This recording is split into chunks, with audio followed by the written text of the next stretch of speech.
Deborah Norville. Hello, everybody, and thank you for joining us. Well wishes and questions following the disclosure that former President Biden has an aggressive form of prostate cancer. President Trump went on social media to wish Mr. Biden well, but there are plenty of questions about how long the former president may have been dealing with this challenge. Here's Amber Cogliano. There is disbelief today at former President Biden's shocking cancer diagnosis. This is a very serious, aggressive cancer. The prognosis is grave. Biden's cancer is advanced and aggressive. It has metastasized to the bone. On the 1 to 10 Gleason scale that measures prostate cancer, it's a 9 and is incurable. Now many are asking, why wasn't he diagnosed sooner? After all, as president, he got intensive annual checkups. This was probably happening for at least 5 years, from the point where it was just localized to the point where it's metastasized. Republicans today are crying foul. Donald Trump Jr. is asking, yet another cover-up? According to Biden's medical reports, he was never tested for prostate cancer during the 4 years of his presidency. No PSA results, the blood test that indicates prostate cancer, was ever released. President Trump just had the test and released the numbers. So did President Obama. Both showed normal results. We don't have his PSA number. Does that mean that they didn't check for it? Well, likely they've checked for it, because almost everyone, even non-presidents, almost everyone's checked for PSA. According to a statement from his office, Biden was experiencing urinary symptoms. Other symptoms of advanced prostate cancer can include bone pain in the back and blood in the urine. The former president is being treated with hormone therapy, which cuts off the production of testosterone. Other treatments include chemotherapy and radiation. If left untreated, meaning like we diagnosed him now with metastatic prostate cancer, he would have about 1 to 2 years to live. And now if we treat him, he would have 2 to 4 years to live. Whoopi Goldberg scoffed at the theory there was a cover-up. Had this been the case while he was president, there's no way you wouldn't have known. Right. Because he would have had to have these treatments. So this is not something he was carrying around or that he was hiding. Britain's King Charles III, who is battling cancer himself, has written a personal letter to Biden, and President Trump posted a message of support. Melania and I are saddened to hear about Joe Biden's recent medical diagnosis, and we wish Joe a fast and successful recovery. Today, Biden is expressing gratitude, posting this image with his wife Jill and their cat Willow. Cancer touches us all. Like so many of you, Jill and I have learned that we are strongest in the broken places. Thank you for lifting us up with love and support. Prostate cancer is the second most common cancer diagnosis among men in this country, after skin cancer. A team of NTSB investigators were at the Brooklyn Bridge today trying to determine what caused a Mexican sailing ship to crash into the landmark, killing at least 2 people. The tall ship was a big tourist attraction, and this woman thought she was posing in front of the perfect backdrop. And then disaster happened. Stephen Fabian has details. A pretty young woman poses under the iconic Brooklyn Bridge, unaware of the horror unfolding behind her.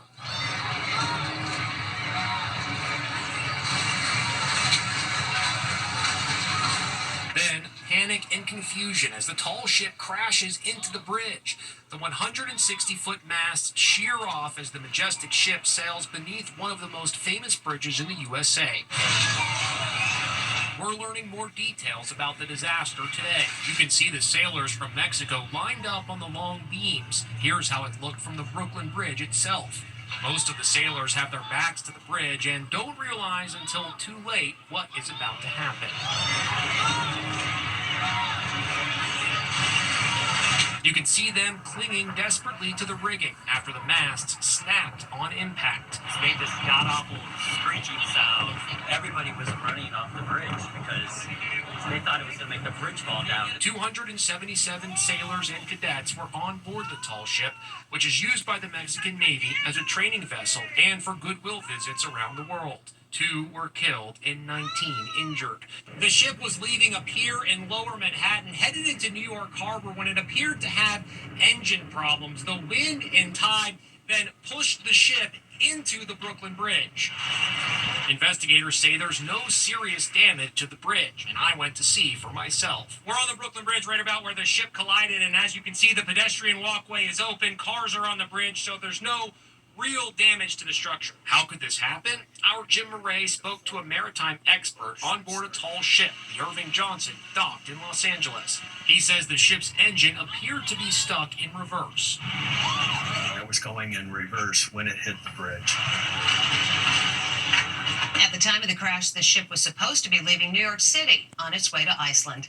Today is day 4. The cleanup is on in Kentucky, Missouri, and Virginia, where a string of tornadoes over the weekend killed 27 people, and severe weather is still in the forecast.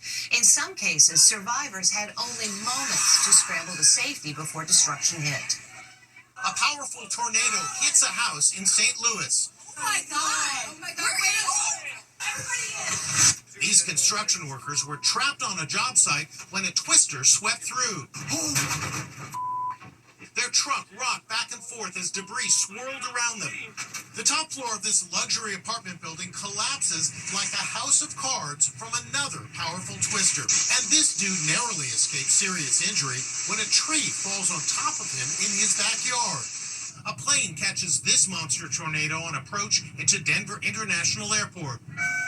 As tornado sirens ring out, these Good Samaritans assist their 93-year-old neighbor, escorting her to safety into their home. And a concert goer captures the moment wicked winds begin to lift AstroTurf into the air, sending people scrambling for cover in Las Vegas. Now check out these extraordinary videos that capture the moment a tornado forms over Oklahoma. The drone makes it inside the white funnel cloud, showing the power and force as the monster twister forms. Wow, incredible. Also incredible is what happened to this bride-to-be. She was leaving her bachelorette party when she was punched in the face at random. It left her with a broken nose, shattered teeth, and stitches on her forehead all weeks before her wedding. Will she heal in time? Well, her big day is here. She got sucker punched at her bachelorette party, and now she's tying the knot. That's 27-year-old bride-to-be Canada Rinaldi on a stretcher after getting clocked by a complete stranger at her Dallas bachelorette party almost 8 weeks ago. Cops say the assailant came out of nowhere and attacked Canada and her aunt as the bachelorette party headed to their Uber. Stunned partygoers gather at Canada's side as the bride-to-be lies unconscious on the pavement. Canada spent days in the hospital, suffering a concussion, broken nose, and 3 broken teeth. She needed 8 stitches to close this gaping gash in her forehead. Back then, Canada was determined to carry on with the wedding. We're going to stick to that date. We have everything set up and ready to go. But would she get healed in time? She sure did. There's Canada walking down the aisle at her Kansas wedding. And what a wedding it was. The first dance was everything it should be. You can't even see any scars, just Canada's sparkling smile, grinning ear to ear on her most magical day. We wish him the best. By the way, police arrested a 27-year-old suspect. He was turned in by his own family. And that's Law & Order SVU star Mariska Hargitay at the Cannes Film Festival. The documentary about her late mother, actress Jayne Mansfield, premiered at the festival, and it contained one revelation that has shocked everyone. Actress Mariska Hargitay reveals she's been living a lie my entire life. The Law & Order SVU star says in her new documentary, which just premiered at the Cannes Film Festival, that her biological father is not Mickey Hargitay, the man who raised her. Instead, it's this man, a Brazilian-born entertainer named Nelson Sardelli. You are always on my mind. Mariska's mother, the legendary 50s blonde bombshell Jayne Mansfield, was married to Mickey Hargitay, a bodybuilding champ turned actor. But during a brief separation in 1964, her mother dated Sardelli. In her documentary, My Mom Jane, Mariska says she learned the truth about her biological father when she was in her 20s, after she was shown a photo of Sardelli. She says she knew instantly it was her father. It was like the floor fell out from underneath me, like my infrastructure dissolved. Mariska says she kept it a secret from the public all these years until now. Mariska was just 3 years old when her legendary mom, Jayne Mansfield, was killed in a tragic car accident. She's also revealing that her mother's image of a buxom beauty often upset her. I didn't really like some of the choices she made, and so I felt myself being embarrassed by her. She wants her new documentary to show the brilliant and gifted side to her mother that the world never knew. Here's what I want you to know. How beautiful this piece of the story is. Look forward to seeing it. Mariska Hargitay's biological father is still alive. He's now 90 years old. Next, the Pizza Connection. Are federal judges like her being threatened? Who is sending mysterious pizza boxes to the judges' homes? It's psychological warfare. And wait till you see what all these people are waiting in line for. 750 people lined up here. If it's not Taylor Swift tickets. Inside Edition with Deborah Norville. We'll be right back. Around the country, federal judges are receiving deliveries of pizzas they didn't order, sent to the name of a young man who was murdered. His mother is a federal judge, and she believes there's a connection between her son's death, the pizzas, and an effort to intimidate U.S. judges. Les Trent reports. Why are pizzas being sent to the homes of judges across the USA? The pizzas are being delivered directly to the judges' front doors, but they never ordered them. Hundreds of judges or their families have received the boxes, and now the pizzas are being seen as messages of intimidation. What is the purpose of this, do you think? Oh, it's psychological warfare. Federal Judge Esther Salas was targeted for assassination by a crazed lawyer who was upset with how she was presiding over a case he was arguing. 5 years ago, he found her address online and opened fire when her son answered the door. This beautiful soul over there is my boy Daniel, who was murdered in 2020, July 19, 2020. And you were the intended target, correct? I was the intended target, yeah. Judge Salas says the pizza boxes are, in many cases, being sent in the name of her slain son, Daniel. I can't tell you how upsetting that is to know that there are people out there trying to weaponize my beautiful boy's name.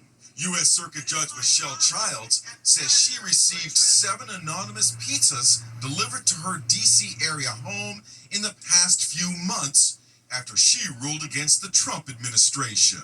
This isn't just a prank. This isn't just, someone being funny. This is a group of people who are setting out to inflict fear in judges all over this country. Judge Salas is working with an organization called Speak Up for Justice. It's trying to develop legislation that would keep judges' personal information from the public. When we come back, what are all these people lined up for? They're lining up to buy something called a Labubu. That's Gen Z's version of the Beanie Baby. What's up with this long line? Why are over 750 people lined up here at Baybrook Mall before it even opens? It's not Taylor Swift tickets, that's for sure. I got there at 3 in the morning. Did I have to get there at 3 in the morning? No, I did not. It was chaotic. So what gives? It's these little guys. Super cute. They're called Labubus, and they're taking America by storm. Labubus are actually designer toys. They are blind boxes. Essentially, you pick a box, and you never know which one's going to be inside. Thank you. You got soy milk. You got the brown one. Social media is flooded with collectors showing off their hordes of Labubus. Even Rihanna was spotted with one. You guys, my boyfriend literally got me an entire box of Labubus. Some customers are buying entire boxes in search of this rare Labubu, which can resell for hundreds of dollars. Oh I'm not even kidding you, I have goosebumps. This is worth $500. When we come back, she's locked out and she can't get in. Finally today, here's how not to get back in when you get locked out. This young woman has locked herself out of her house so she gets a hoist up to her second-story window. Oops. She tries again. Will she make it? Guess she'll have to wait for her roommates to come home. At least she landed on grass. See you tomorrow.